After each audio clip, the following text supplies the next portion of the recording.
Like I had a an idea about a lot of children of immigrants. We have this like PTSD. Basically had my roommate Ryan do the sketch of like Ryan goes, "Hey Ahmed, is this your sandal?" I'm like, "Oh my god!" And it's like, "Hey, what do you?" It's like, "Hey, this is Ahmed Al-kadri, and you're listening to Got Spice with Kirti and Greg." We are excited because we actually have a famous burgeoning comedian with us. Oh, hello everybody. My name is Ahmed Al-kadri, and if you could speak Arabic, Ahmed Al-kadri. I'm here today with the awesome Kirti and Greg here at this all cool hotel room. I'm excited for Harvey Weinstein to come out in a little bit. There's a director's I sofa. come downstairs. I got the part. Yes. But Well, the first thing you did was sit on the casting couch. Yeah. I know my role here. I know what it takes to make it here in Hollywood. At least you know your place. Yes. Exactly. Yes. And you know, listen, this is a good looking couple, so I'm down. Let's do this. We're into threesomes. Me, Greg, and she watches, huh? The Gregory.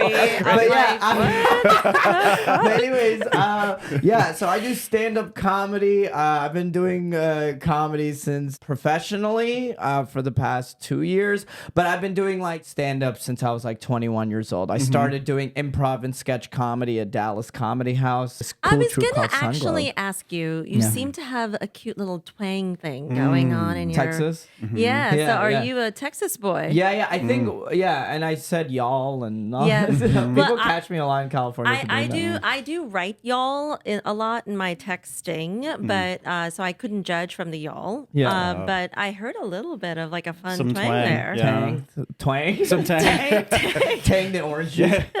I mainly focus on stand-up like when I moved to LA. I was doing like improv sketch and stand-up in Dallas. I was doing all sorts because Dallas Comedy House was just like amazing theater where you could do it all, you know, and it was like this beautiful room to just create and experiment and fail and grow as an artist, as a comedian. Sure. How was the audience in Dallas? Because I've only been there for a few times for work. Dallas, they're great audience members. Okay. They're really good audience members, especially because Dallas, Austin, and Houston, it's like these blue islands in a sea of red. That's Yeah. what I I'm was talking about like to ask. politically. I was Yeah. about to say it's like Trump land. I was right? wondering what type Like, of comedy works down Right. there. Yeah. So what I love about Texas, doing comedy in Texas, it's like it's all good to go. Like they don't care specifically like about what's offensive and what's not offensive. It's more, is it a good joke? And they're down. I'm gonna be honest. Nowadays, like no matter what city you're at, you're still gonna have a that's offensive person. Well, Yep. But, like, look, of that's course. interesting you bring that up. It's like we can't even say anything, even in a funny manner nowadays, without it becoming this political agenda. yeah. And I'm like, what happened to just being funny? Right. And Even, like, and I'll take it in a different route where I'll say a joke because I just think it's funny, but people go, no, what you're doing is fighting truth to power and blah, blah. I'm like, no, you're Take taking, it all, I was like, like, I'm just deep trying and to make a profound. joke here. Yeah. You know? people have these- lost their sense of humor. They have, yeah. Yeah. So talking, I mean, the comic circuit by itself is a grind and it's hard, right? Right. And then put that on top of it, and you have Dave Chappelle, that's been a subject of controversy, and who's a Kramer from Seinfeld, right? Who was one of the first ones to almost like be part of that cancel culture, I think, in the comedic realm because of him. He was getting heckled, then he said some, I guess, racial slurs back at the audience. That one was like, it was before cancel culture was a thing, but that one was like for good reason. I get it. Cancel culture is slowly like, it's like when it first started, it went like on the other side of like, I will stand my ground on this, was like Aziz Ansari. I thought he was like, I was like, he's fine. You know what I mean? He's I think hilarious. I've seen him live a few times. It was like at the height of the Me Too movement, and this was after like the really tough. There was a lot of the weird really bad bullshit ones, that right. came out. There are double standards across many facets of life, right? And that I define as a double two sided, two sides to the coin. And there was a little bit of double standardness. In it. Right. People aren't really canceled anymore, too. Like, you'll have a person like Louis C.K. is the great example. Like, he's canceled from Hollywood, like movies and TV shows. Like, you're not doing anything that big industries are going to put their name on anymore. However, as a stand-up comedian, build your own name now. You don't need the companies anymore to sell tickets. So Louis C.K. sold out Madison Square Garden recently. And I was gonna say it's the same sort of thing in the music industry. Unless you're worried about brand sponsorships, if you're a band, you've always been able to be like a bad boy or a bad girl because it doesn't matter, because you're selling tickets of an audience that's still coming to see you. You're not dependent on a movie studio saying, look, we're not going to cast you in anything, or a corporate organization kicking you out. It's like, screw you all. I don't care. I'm still selling out the Garden. I'm still selling out, Giant Stadium 3 nights in a row because of it's all about your audience. See, this is not actually the same thing in corporate America, though. No. Like you do something wrong, you are blacklisted. Yeah. Oh, right? yeah. As And a you're like fired professional, before even you're proving fired anything, even before they could prove you did something wrong, and is that then no what's other going on? companies will hire you. Yep. Like that happens. Kind of like back in 2020 when you had people who were going viral because like they don't want to wear their mask or they don't want to, or saying something racist or whatever, and then they record them. Next thing you know, you have a team of like, she works here, he works there, and then they get them fired immediately. Yeah. Like, you just can't get another job. You're kind of fucked. telling you guys about how I'm not on LinkedIn anymore. Oh, yes. You have a big LinkedIn What? audience. I mean, right? fairly decent size. What you up, know? LinkedIn? What's LinkedIn like, huh? I haven't had one since 2021. I think LinkedIn is going through a personality change and shift. For instance, we put up links right to our YouTube page, share our entire full length pods right from there, or we do put up our shorts right there, and they're embedded within the feed. So they have a different effect, but we can't position it the same way. Like this side of us is our fun, like not filtered, and like Say whatever you want. like we are ourselves and having fun. It's more lifestyle based. And then LinkedIn is like, I am an executive of a global fintech company. With a suit on. Hello, And- hello. I have my pinky up. I mean, take myself very seriously. The only thing that's changed about me in the last 4 or But we 5 can years. also have a martini and party on weekends.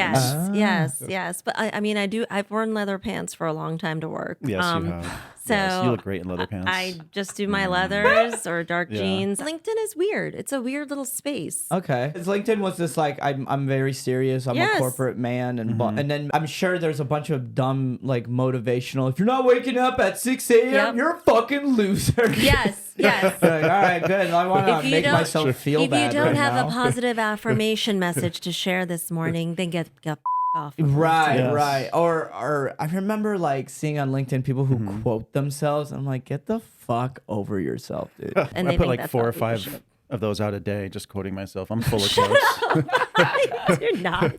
Like my favorite quote is like an image, and then it's like the quote is, "Be like me." Yeah, I mean, so I was actually an accountant before all this, so I'm very familiar with corporate life. I was an accountant by day, comedian by night. Oh, so you were doing our juggle that Yes. we were doing now. Up until March 4th of 2022, I was able to quit my accounting job and do this full time. Good for you. Thanks, guys. I appreciate it. Thank Do you. you apply Yay. mathematics to the comedic routine in the sense I was reading one day about, I think it was I might have been Jerry Seinfeld or someone saying, giving advice to comedians that you have to get a laugh every 8 seconds. There's some comedians like that, and I'm on that boat because there's some comedians that want to like be deep and like have a conversation and then get that big laugh, or storytelling comedians. I think they're doing like my roommate Ryan, Mike Birbiglia, Jim Jeffries, amazing storytelling comedians, and they're so good to the point where like they don't need a laugh every 8 seconds. They could hold off without a laugh for like 30 seconds, maybe a minute, but you know that punchline is so strong. Yeah. At the end from that They're story. gonna be like that they- belly laughing at You're it. like bringing people into And the they- story, yeah, and then they bam. connect with you. So I've always had like a very admiration for storytelling comedians, but I'm the same way. I'm like I gotta get a joke every in there. I gotta get a joke. Yeah. I was an accountant by day, comedian by night, because when I was 18 years old, I couldn't go to my parents and be like, hey mama, baba, I want to be a comedian. So I just Googled best degrees to get a job with. Accounting showed up. So I was like, all right, I'll just be an accountant. So as soon as I graduated from college, dude, I worked a bunch of accounting jobs, like companies, but I was in private equity for a bit. But as soon as I got off work, I did hit the comedy clubs. How did you find time to write? Every comedian has a different writing process. I'll just speak for myself. So when an idea pops up in my head, it's because I do like TikTok and Instagram now. I always think, this is a funny idea. Can I see this as a sketch or can I see this as a stand-up bit? Like I had a stand-up, an idea about a lot of children of immigrants. We have this like PTSD. I first wrote it as a stand-up joke, but I was like, no, this is better as a sketch. And I basically had my roommate Ryan do the sketch of like, Ryan goes, hey Ahmed, is this your sandal? I'm like, oh my God. And it's like, hey, what do you, it's like, hey, I got this new bell. I'm like, oh beaten God. by like, the chappelle. right. So I have an idea. I'll put it on my notes app. I actually have two friends who I used to do improv with, Shane and Sean. Shout out to them. But every Tuesday and Saturday, I text them 3 jokes. And then I put it in a Google Word doc, and then I try to like write it out word for word. I think it's really awesome. You're even sharing a glimpse into your process. I think a lot of people think people just see like the amount of followers you have, and they don't see the amount of work that you put into what you're doing. I never thought comedy was a hobby to me. You know, when I worked as an accountant, I got off to go work my second job, which was being a stand-up comedian. I treated comedy like my job. This was my full-time job. I lived and breathed comedy. Even when I was an accountant, I lived and breathed comedy. Was there any dry inspiration from your accounting experience that you translated into jokes? I mean, I'm almost bit. Imagining I like can The only Office. make so many jokes. I can only make so many jokes about corporate life and stuff like that. But a lot of it's from like personal experiences and stuff. Man, corporate jokes, you've done so many. You know what I mean? Like every corporate joke, like, you've heard it in the corporate office. Movies, right, have done it, right? With like The Office as a show. Yeah, forever. Severance is a new show that Severance. I've been in and out of it because it's a little bit weird, but I've heard good things. I've never watched it, but so I've seen a few episodes. I think it's just I start getting sleepy with the monotone coloring on the screen, and I need something vibrant and typically like horror. Dude, that's why I watch anime. Oh, I like watching anime because I'm so tired and I need something to just like to grab my attention. Sure. So I've got an attention grabber for you. I got like a start of a new joke for you. You know, coming back to the business and accounting world. You know, you could start something out with like, what did Excel say to PowerPoint? What? I don't know. You're full of malarkey.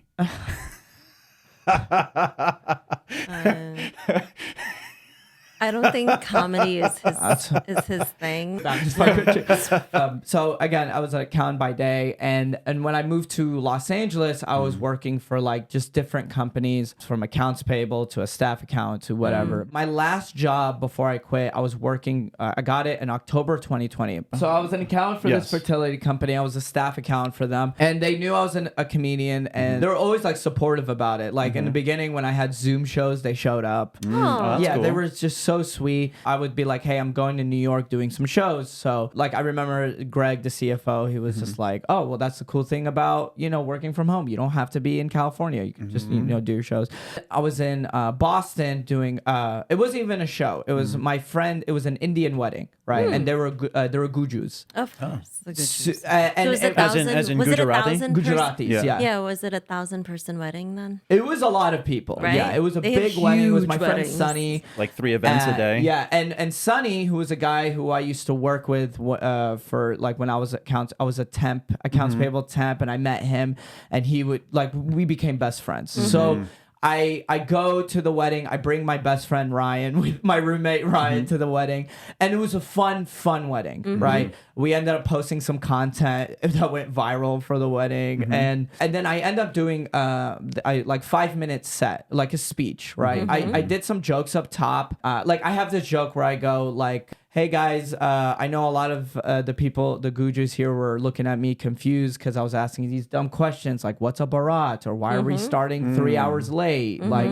and I was like, because I look Indian, but I'm actually Arab. I look like the 7-Eleven type brown, but I'm actually the 9-11 type of brown. Oh my God. I know I look like the dub, and I'm actually the like stuff. I did that joke in Alabama. They were like, it's educational. Like, so I have like that. So that was transitioning to a story about how like of making Sonny look good. But anyways, the joke was, you know, Sonny doesn't eat meat because he's a Hindu, and I don't eat meat because y'all know Islam is the true religion. And then people laugh, and I go, I'm just kidding. It's Scientology. Like it's like these whatever. I said the joke, and it was in front of an Indian and Hindu crowd. Yeah. But they laughed. They were like, course, oh, this is hilarious. And then Ryan posted the like the Islam is the true religion joke, and it got an applause break, and then it cut that was like the clip, right? It was like oh, he got away with this joke, Yes. right? Yes. And then you had people laughing, and then you had this white girl going, "This is disrespectful."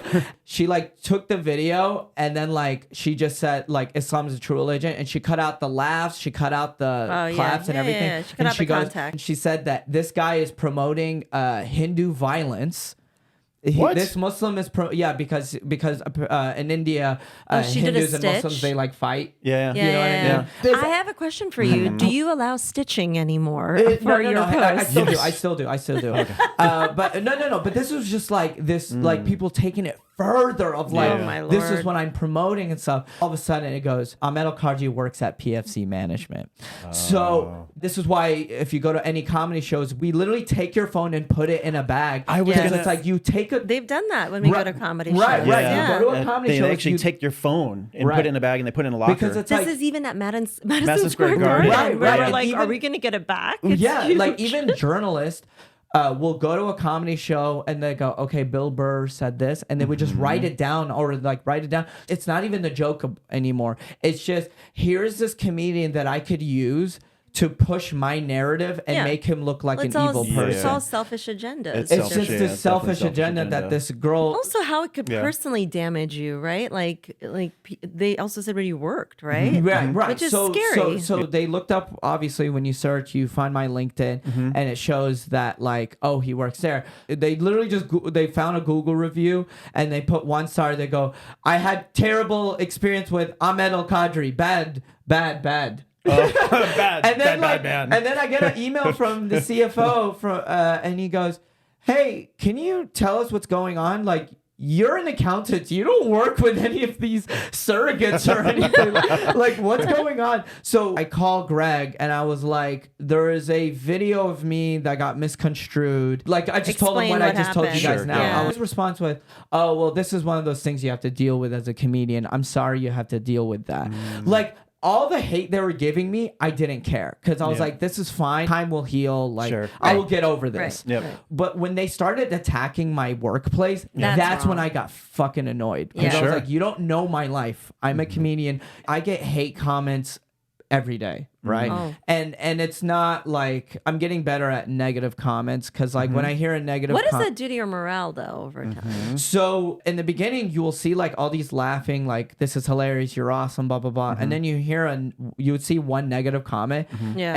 and that gets to you. Sure. And one thing, it's like you read 10 good things and then you read one bad thing, Yeah, and you're focusing on the negative thing because Yeah. we're human. Yeah. We tend to focus on the bad. Sure. I'm sure, like as you guys are growing, and No, y'all are gonna we've get, already gotten Oh, yeah, our like fair what- share. like- Of what's like a negative- hate comments. Which ones are you thinking? Like the Bruce Springsteen ones? yeah, there's the Bruce Springsteen Wait, ones. what?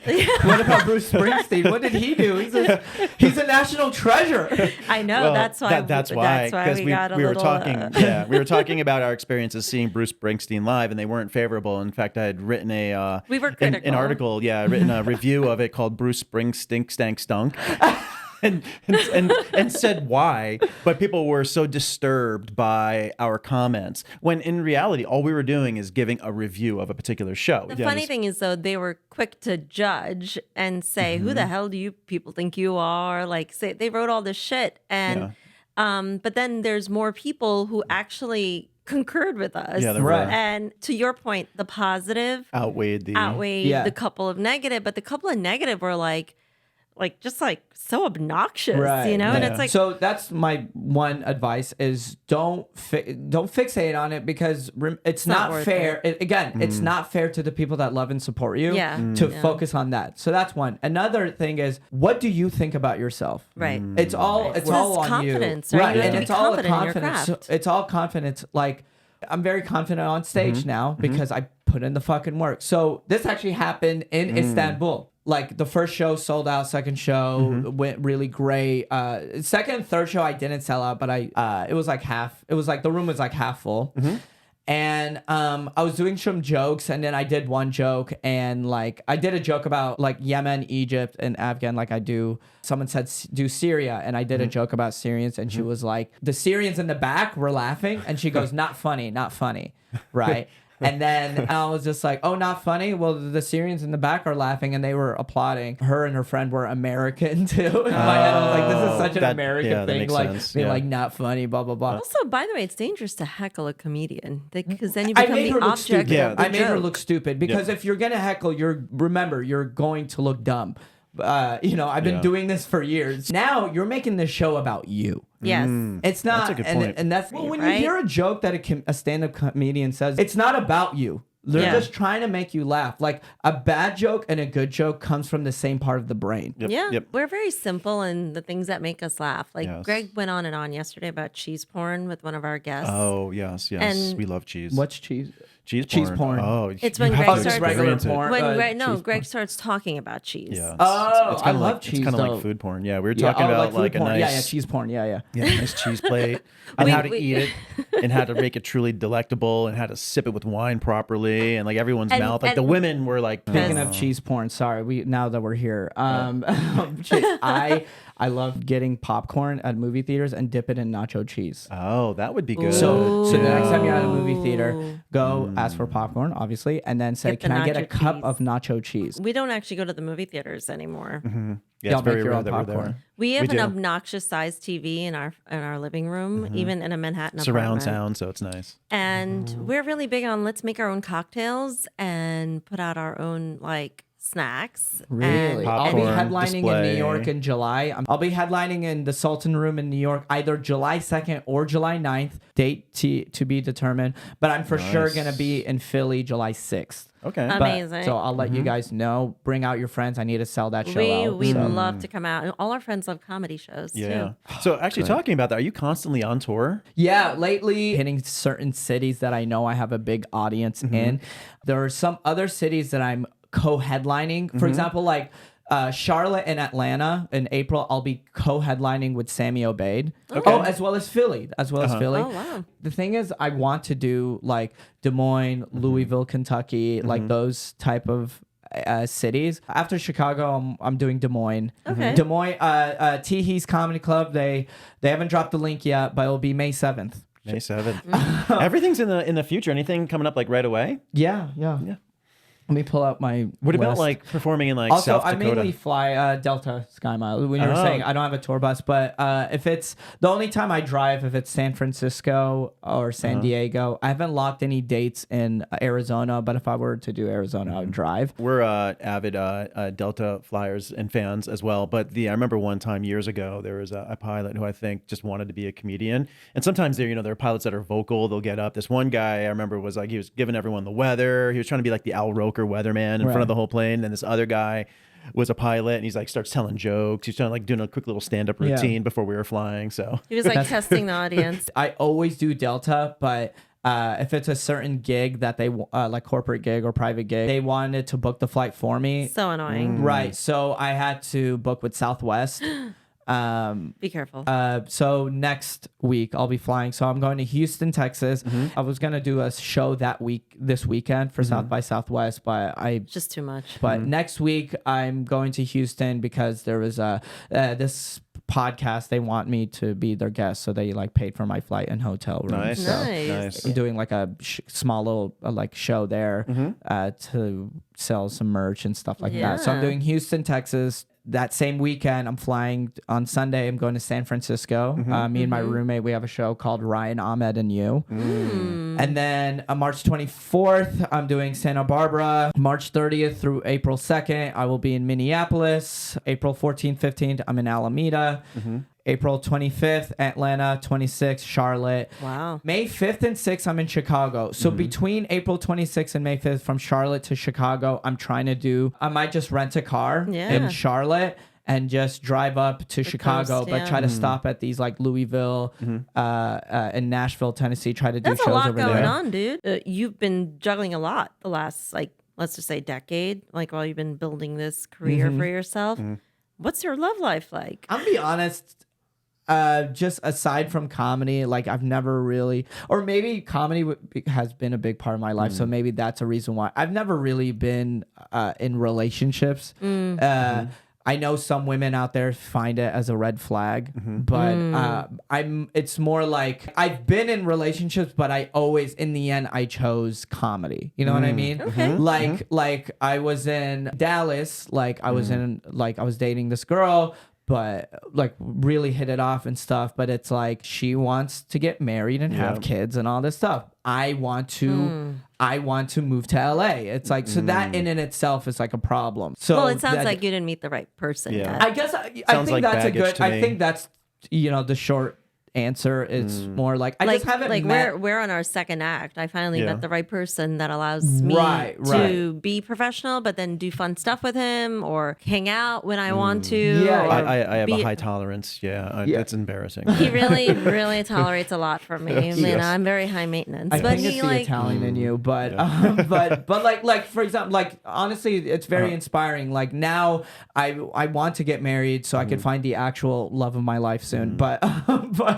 But like I like being single. Sure. You know what I mean? which like, is I fine. I just yeah. I By the know, way, don't feel guilty, I right? mean, I don't. think Yeah. some I people don't. feel guilty for being focused on their dream or the things that they're building and I'm doing. 29 now. I turned 30 in June. I've only been I in mean, like 2 when you turn relationships. when the you turn last- 49, I'll be concerned. But I Like, if, completely you know- understand what he's talking about. He's like, look, once I get to a certain level in my career, then the Victoria's Secret models are going to be coming out of the blue, like wanting to date me. So he's saving He's himself like, for the right I'm gonna women. be like.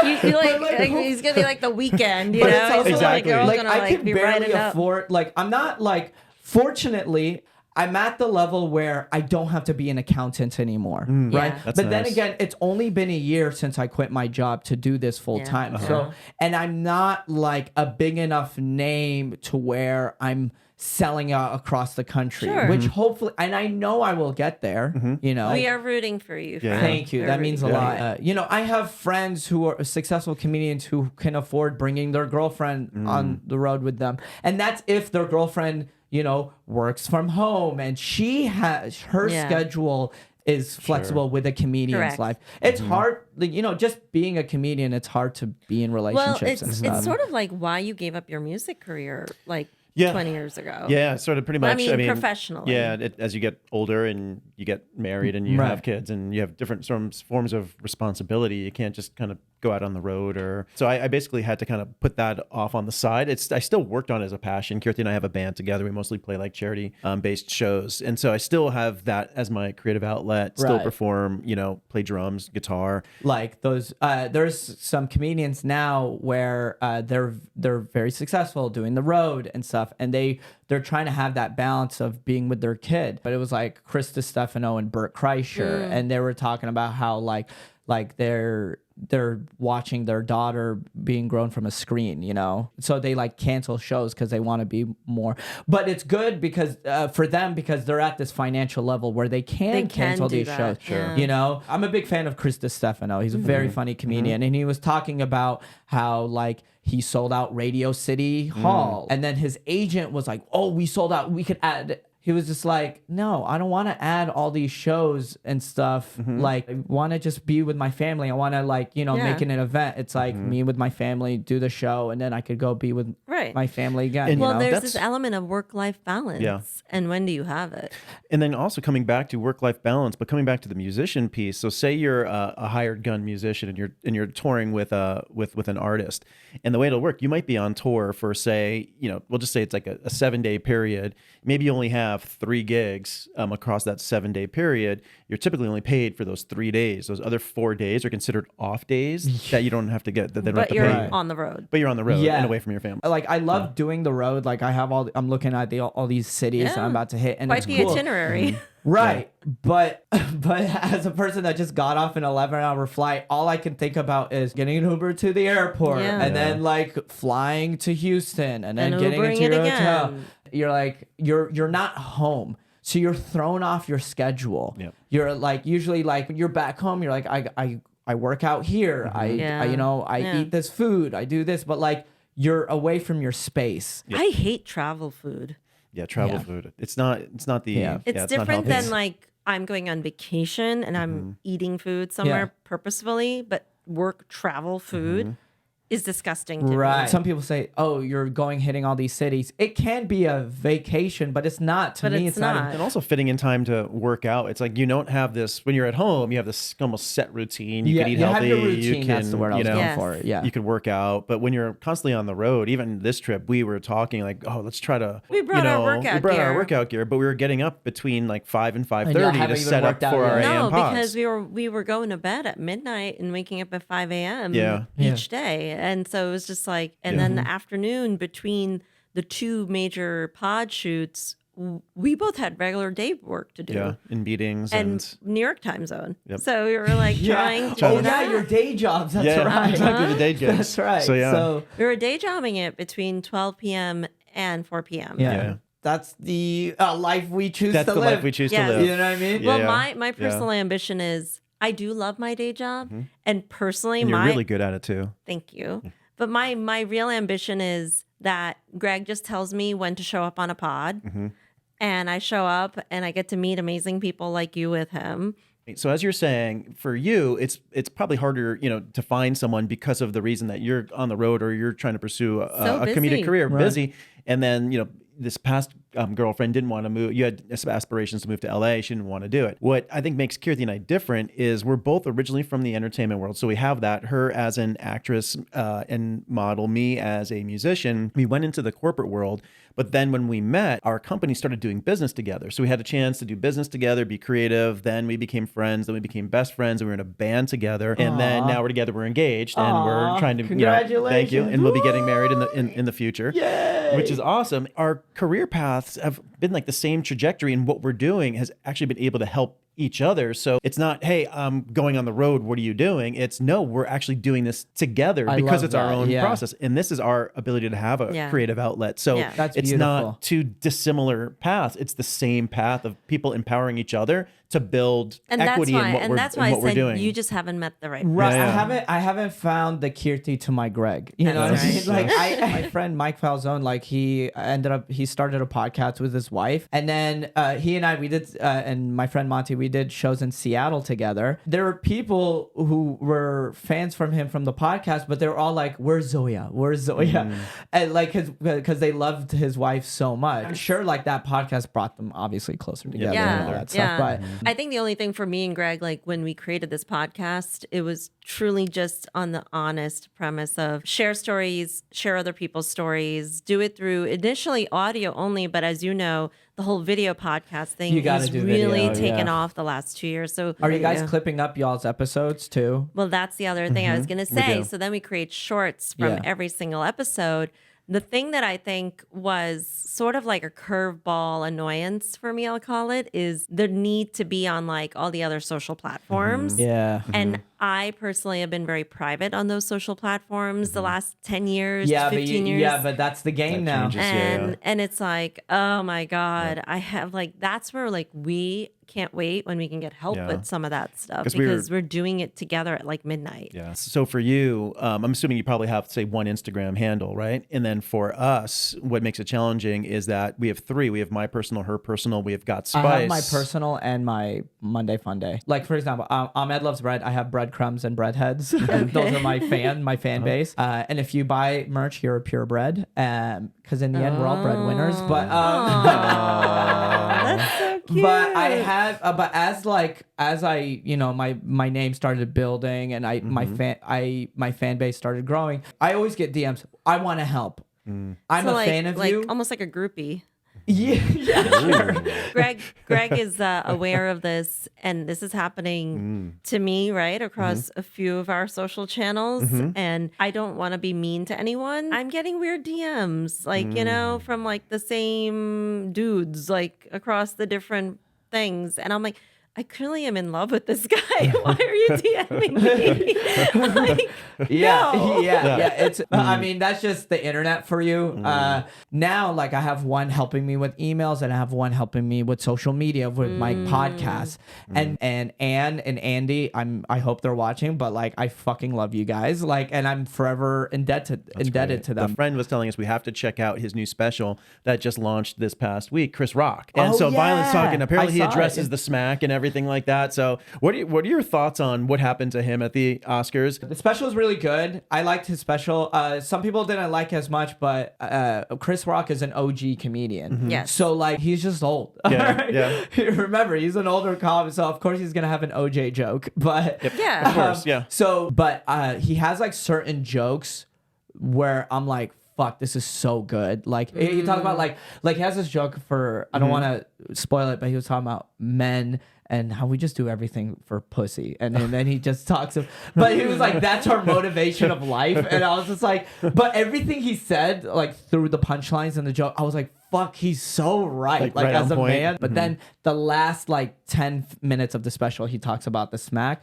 It's so good. He does a very good job at it. And I don't want to say, anything. Speaking of OG comedians, Yeah. I'm gonna just ask you, what are your top 3 or 5 OG comedians that you OG. admire? Okay, Yeah. so for Yeah. OG, like my Mount Rushmore would be Dave Chappelle, Bill Burr, Louis C.K. Cool. And the fourth one is always, it's either Dave Attell or George Carlin. I was like George Okay. Carlin. Oh, or yeah. Richard- Carlin's smart. Honestly, if I had to pick, it would probably be Richard Pryor too, because Richard Pryor was. I always followed his style though. Even though I admire storytelling comedians or political comedians, because they're good at what they do, and I can never do that. I like. I don't want to say stupid comedy, but I Sure. like Kevin Hart. I love Kevin Hart. Kevin because, Hart's great. I noticed you did not mention any women. Feminists, goddamn, there's women are so annoying. Yeah, it's I know literally that. what Andrew Tate was talking about. You know what I'm saying? It's just like, no, I'm just kidding. That's why you need to have a So living I actually establishment that's big separate enough. my women. Oh, you separate the women. Not because I'm a Muslim and I separate the men and women. I'm kidding. I love Chelsea Peretti. When I turned 18, I went to see Tammy Pescatali. Okay. I'm a big fan of her. And then Jackie, I always fuck up her name, but Jackie Keish Kosh. Oh my God. Why am I blanking on her name? But I'll tell you later. Yeah, after. yeah. But want more people to know is Dina Hashem. She's like fucking the best. Like out of all like Arab Muslim comedians or Arab who grew up Muslim comedians, personally, I think she's the best. Wow. Dina Hashem. She's amazing. And then Fahim Anwar. Okay. So those two are like personally my favorite. I always tell them like, no, they're the best. A Carol Burnett back in the day, more of like an intelligent comedian, like truly like skit-based comedian, right? But like you think about Nikki Glaser and this Amy Schumer and Right. It's like part of this they're like all like just vulgar. it's like comedy. let me if I just talk about my pussy and like Yes. the jokes the whole time, which is fine. You could do a good version. I mean, I saw Nikki Glaser and she does a really good job at that kind of like crude Style. comedy. Yeah. it's kind of like in the 80s how every male comedian has a dick joke. Yes. It's kind of like that we're going Yes, through. like, It's like women are every- going through their renaissance of like right. I'm of going like- to openly talk about my body parts. Right, and then it's like it's borderline like it's just gross. You know what I Yes. mean? It's so interesting you said that. I don't like gross comedy. I agree. I don't think I'm really a gross comedy fan Comedy is either. yeah. subjective. Yeah. You know, Yeah. and It's again, personal. like, It's like I'm how just you a relate to fucking- it. I'm a comedian that that's barely selling any tickets. So, What am so my opinion does not matter whatsoever. What about some good old clean humor? Bill Cosby. He was funny back in the 80s. Yeah. I mean, that's why a lot of the comedians that I admire, Yeah. they all were all heartbroken with the whole Bill Cosby story. Yeah. Because it's like that was their OG like big comedian. But to us, my generation, I see Bill Cosby, I'm like, oh, he's just old. I actually remember seeing an interview with Eddie Murphy, and I guess it was when he was probably first starting. Bill Cosby had called him up, and he's like, why are you using why are you using swears in your routine? You don't have to use swears because Bill Cosby's all about like PG. clean PG. And then he has Richard Pryor calling him, saying, you got to do this, you got to do that, you got to do that. And then he calls back, Bill Cosby. He's like, well, Richard Pryor's telling me to do this. Well, he's like, no, Richard Pryor's wrong. You shouldn't be putting swears into your routine. So he calls Richard Pryor back. Richard Pryor goes, so are you making money? Yeah. You drawing audiences? Yeah. Tell Bill Cosby to go fuck himself. Yeah. Or Because it's hard enough to make it or in take the a first pill place. and drink a Coke or something Yeah, like that. take a pill. Or something like Richard Eddie Murphy like called him out or something like that. But gosh, like some people think like, oh, it's easy to do dirty comedy or it's easy to do clean comedy. No, it's not easy to do any of it. It's just you got to be funny. That's it. If you're drawing audience and you're being funny, that's all that matters. Because one time I was doing like, we were doing a weekend in Denver, Ryan and I, and Ryan is clean. Ryan he doesn't curse. I don't really curse either. Not because I don't want to curse. It's more like I would rather say a different word than fuck. You know what I mean? There's plenty of other words. There's plenty of different words. Like, well, there's funnier words just for the sake of comedy, just to make it like a little bit funnier. I remember there was like Sunday we had to do a clean show, and I was doing like clean jokes, but then I was making fun of like, oh, I gotta be clean. Like I was just doing that. And then this one lady was like, good job. You know, it's easy to do dirty jokes. It's easy. And I'm like, I was just like, okay, all right. No, I love dirty jokes. What are you talking about? It's my favorite thing. She left it in my head. I'm like, she doesn't know my job. Like she doesn't understand, like you've never been on stage. You can't just say, oh, it's easy to tell dirty jokes because like you're just like a white people woman. Think it's easy to write a book or easy like the same chick who was saying, oh, that's offensive or whatever. At the end of the hour, I finished my set. I did like an hour 30 at that show, and then at one point, and then one point I was like, "What do you guys want to talk about?" Right? Because I'm in Istanbul. I didn't do all my material because there's only so much material that can relate to them, and I was just like, "So what do you guys want to talk about?" And then one guy was like, "Hey, so what's the most awkward moment you've had at a show?" And then obviously I just did a callback, and I was just like, and I looked at her. I was like, "Oh yeah, there's this one awkward moment with a Syrian girl." Everyone started laughing. She goes, "I knew you were gonna say that. Do better. Do better." Right? And then I go, you knew it was about you because it's about you, you idiot. Like, with comedy, one, as you said, an hour and a half routine, but then a lot of shows you'll see are maybe like hour long specials. Usually an hour, yeah. So the thing is, and again, I'm not a comedian, so I'm not really quite sure how this works. Where you have to memorize an hour's worth of material, you have to manage the timing of it to make sure the jokes are told appropriately. You have physicality that is in part of the show as well. I do a lot of physicality. So how do you do that? Like, because I know sometimes, like, think about it. If you're telling, because your jokes lead into one another, and they're say like almost story based.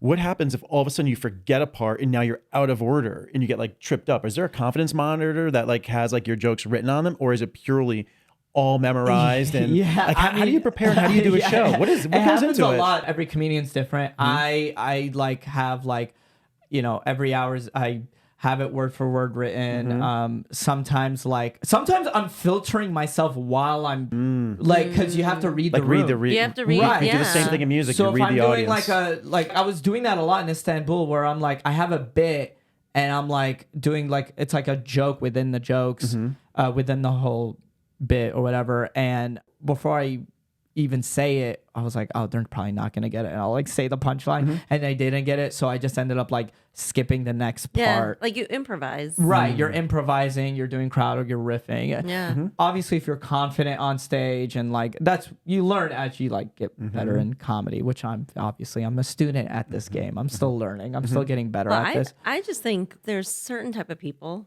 from my perspective. There are people who think they know it all, and they probably live a stagnant and static life. And there are people who will always be open to learning and understanding there's opportunity for growth. And they learn that they know nothing. When you live that life of learning and trying to know more, you learn that you know nothing. Right.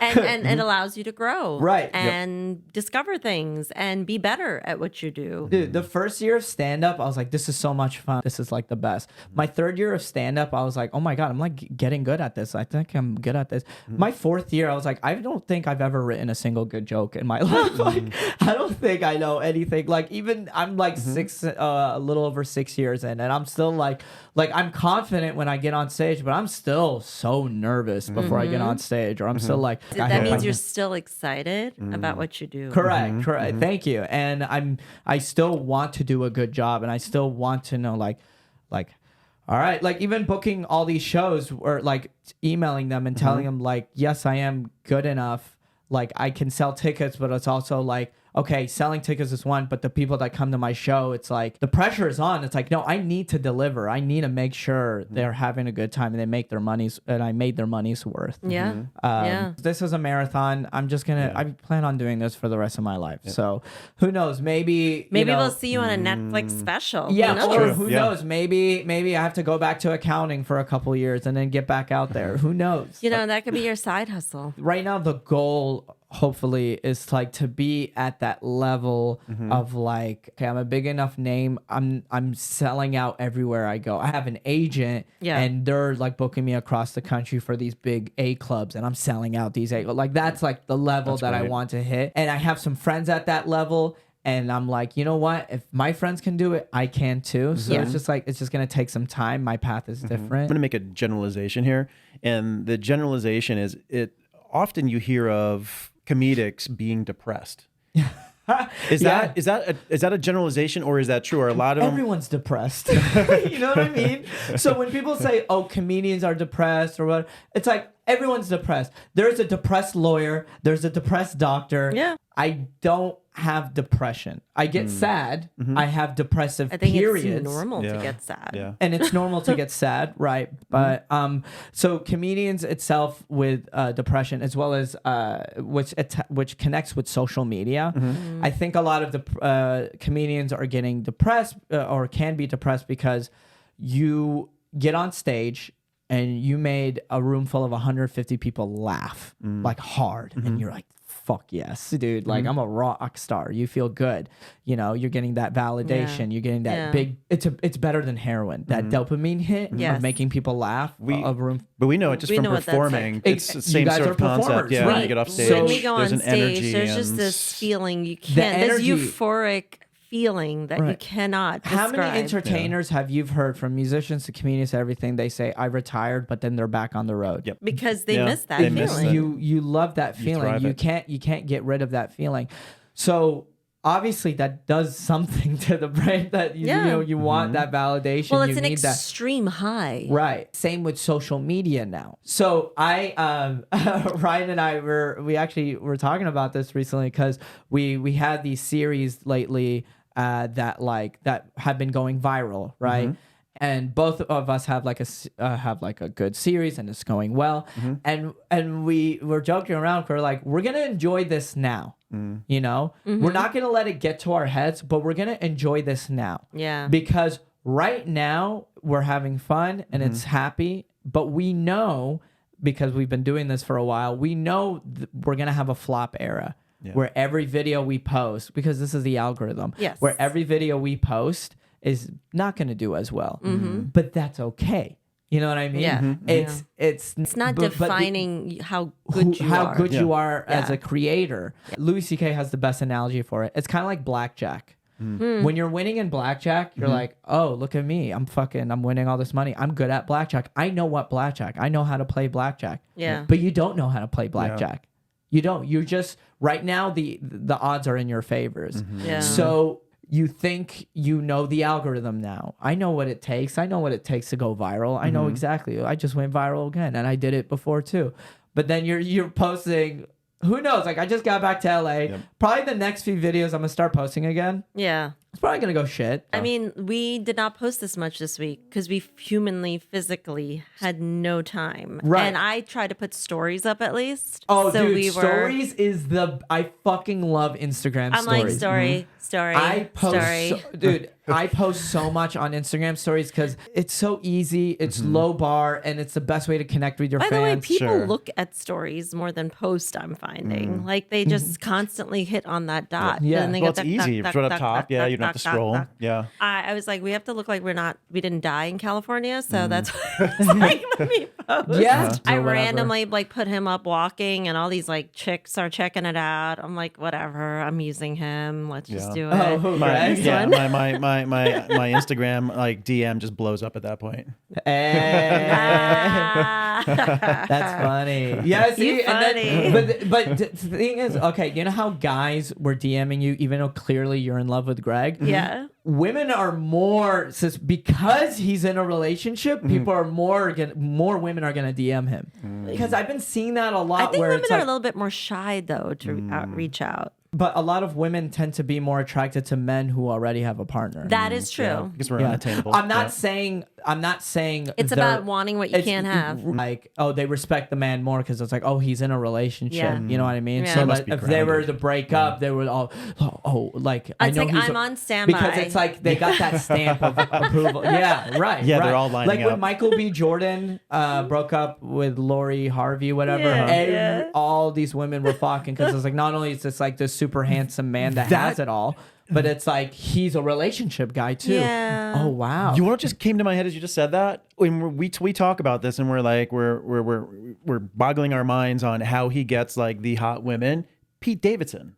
Right. One after another. think And about it. Is it that He's- concept that you're saying? He's in a relationship, then the next. I have a theory. They're curious about Staten Island. Mm. Because why is this guy from Staten Does Island? he live in so- Staten Island? He's born, brought up, and Yeah, still I know. lives there. Oh, he still lives there, and he doesn't want to leave or anything. He has rebuilt his mom's basement like into this man pad, like, and it's supposed to be amazing. I'm like, dude, leave Staten Island. Like he dated. Every he dated amazing- Ariana. Like when yeah. he started dating Ariana Grande, that's when it's like just like. He's dated all hot chicks. Like Yeah. imagine after he started dating Ariana Grande, that's when like all the women he blew up. It's like if a very attractive person is dating you, then that in hindsight is making you more it attractive. elevates their overall. It's elevating you, Yeah. especially as a man. Like for men, it's all about status. Yes. So it's like if I walk into a party and I have a gorgeous You have woman, it's on called my the trophy Yeah. wife or a trophy girl. Right, Yeah. right. This trophy wife, and then everyone's like, "Oh, who's this guy?" And What kind of happened the other night? We were out with friends at dinner, and there was that 6'4" bouncer guy. I don't remember. Yeah, the one that you were hugging, and he was like trying to kiss you. No, he was not trying to kiss me. And then he saw me. He's like, "Oh." right. I think your story has been really motivational for all creators. Oh, I thanks. would say so. But what's hard though at the same time. It sounds like it could be like any creative industry, an emotional roller coaster.